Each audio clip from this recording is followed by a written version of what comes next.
Taphni hafteen Premier League Ingiliz tokko galgala taasifameeti jira. Liverpool fi Aston Villa jidduutti.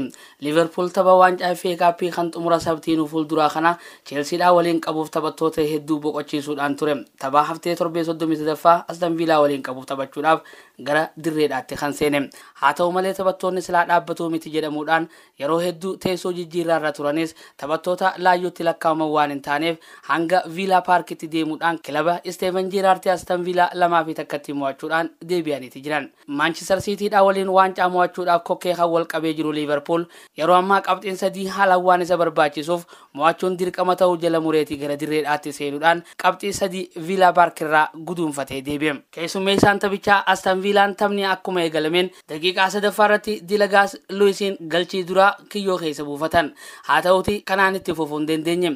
Daqiiqaa 3 booda daqiiqaa 6ffaa irratti Nemanja Matic galchii gol qixxeessituu Liverpooliif galchuudhaan taphni kilaboota lamaanii kan boqonnaa duraa takkaa fi takkaan xumurame. Boqonnaa lammaffaa irratti akkuma eegalameen taphni kilaboota lamaanii tapha falmii olaanaadhaa fi xiiqiidhaan guutame ta'uu bira dabree hanga to'annaa murteessaa abbaa seeraatii ala bo'uu taasifameetu ture. Taphni itti fufee osoo jiruu daqiiqaa 65ffaa irratti kubbaa bireedduu Luis Diaz haala mijjeessee isaaf kanneen Sadio Maneedha addaan rukutuudhaan kiyyoo keessa buusee Liverpool Aston Villa lamaa fi takkatti mo'achuudhaan deebi'uu dandeetti jira. Kubbaa mo'annaadhaa tan Liverpool galgalatti mo'ate kan haala mijjeessee kanneen Luis Diaz erga gara Liverpool dhufe kubbaa 4 haala mijjeessuudhaan kan nu dandeetti jira. Kana keessa kubbaa 3 tan haala mijjeessee kanneen Sadio Mane qofaaf kan kanne ta'uu isaati. Taphataa beekamaa kilaba Liverpool kan duraanii Steven Gerrardin kan leenjifamu kilabni Aston Villa galgala qormaata cimaa Liverpoolitti ta'us murteessaa fi barbaachisaan qabxii argachuu waan ta'eef Liverpool qabxii 3 argachuudhaan Cityidhaan sifaanaan jira ergaa jettu dhaameefiti jira. Hanga yeroo ammaan tanaatti waancaa garagaraa afuriif falmachaa kan ture Liverpool waancaa tokko mo'achuudhaan sadeen isaaf milkeeffachuudhaaf falmii olaanaa garagaraa taasisaati jira. Kanaanis yeroo ammaan tanaatti kilaba beekamaa addunyaa teenyaa ta'uu bira dabre ga'umsaa fi tokkummaadhaan kilaba guutame ta'uu isaatiin deeggartoota baay'ee addunyaarraa horachaati jira. Dorgommii bara kanaatiin Liverpool durfamuurraa ka'ee qabxii 14 kilaba walitti sassaabbachuu dandeedha. Liverpool Premier League'dhaan taphoota 36 taphateen 26 mo'atee 8 qixa ba'uudhaan tapha 2 qofa kilaba hanga ammaatti mo'amuu dandeedha. Akkuma beekamu tapha Champions League'tiin xumura waancaatiif dabree caamsaa 20 Real Madrid waliin lola kubbaa miilaa guddaa ta'e Faransaay Paaris irratti taasisuudhaaf guyyaa lakkaawwachaati jira. Waancaa FA Cup'tiif ammoo sabtiin fuuldura keenya jiru kana Chelsea waliin istaadiyooma guddicha London Wembley irratti taphachuuf beellama waliin qabataniiti jiran. Waancaa Premier League'tiif qabxii 86 waliin sassaabachuudhaan garagarummaa goolii 3tiin Manchester City'dhaan durfamee sadarkaa lammaffaa qabachuudhaan falmii olaanaa taasisuu irratti kilaba argamuudha. Waa'een kubbaa miilaa hin beekamu. Liverpool lola kallattii baay'eedhaan taasisaa xumurarraan ga'e kana akkamiin goolabaa gaafii jettuuf bubbullee kan waliin arginu taham. Gama biraatiin Premier League Ingiliziin arraantana galgalaas taphni haftee lama kan taphataman yoo ta'u haaluma kanaan Leeds United dirree isaati irratti Chelsea waliin kan taphatu ta'a. Wolves ammoo Manchester City ni keessummeessa jaameeti eegama.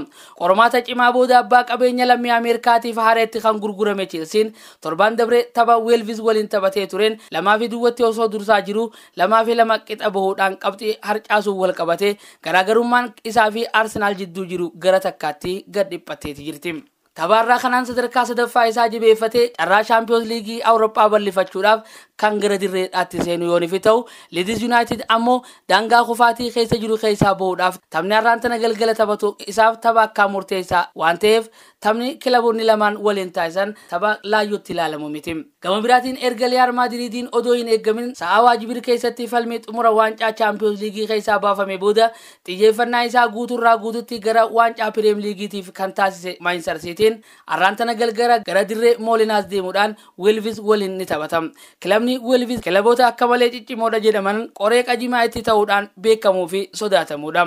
Kanaaf taphni kilaboonni lamaan kun arraantana galgala taasisanis tapha haalaan eeggamuu fi xiyyeeffannaan olaanaan kan namteefidha. Wolves yeroo ammaan tanaatti sadarkaa 7ffaatii yoo kan xumurate carraa liigii Awurooppaadhaa waan argatuuf tapha arraantana galgala Manchester City'dhaa wajjin taphatuuf laaftutti Manchester City'dhaaf harkani kan najaame hin eeggamu. Manchester City'n ammoo kan carraa Champions League mo'achuudhaa dhabe akka fedhellee ta'u waancaa Premier League'ichaa mo'achuudhaaf abbaa feeneefu injilbiiffannu jechaati jira. Taphni Leeds United fi Chelsea waliin taphatan sa'a 3:45 irraa eegaluudhaan kan taphatamu yoo nifi ta'u Wolves fi Manchester Manchester City ammoo sa'a 4 irraa eegaluudhaan tapha isaanii kan taasisan ta'u. Kan gara xumuraatti fuula deeffatee jiru Premier League Ingiliz boru galgalaas taphni hafteen tokko kan taphatamu ni ta'a. Haaluma kanaan sa'a 3:45 irraa eegaluudhaan Everton dirree isaa irratti Crystal Palace kan keessummeessu ta'u sagantaa isaanii kan beerraa beekuun danda'ameeti jira. Walumaa galatti Premier League Ingiliziin taphoota 36 hanga ammaatti taasifameen Manchester City qabxii 86 fi goolii qulqulluu 68 goolii sassaabachuudhaan sadarkaa tokkoffaa qabatee dursaa kan jiru yooniif ta'u Liverpoolis akkuma Manchester City qabxii 86 fi garaagarummaa goolii 3tiin goolii 65 sadarkaa lammaffaa qabatee sifaanaan jira jechaaniiti jira. Chelsea qabxii 67, Arsenal qabxii 66 sadarkaa sadaffaa fi afraffaa qabachuudhaan wal duraa duubaan ta'aniiti jiran.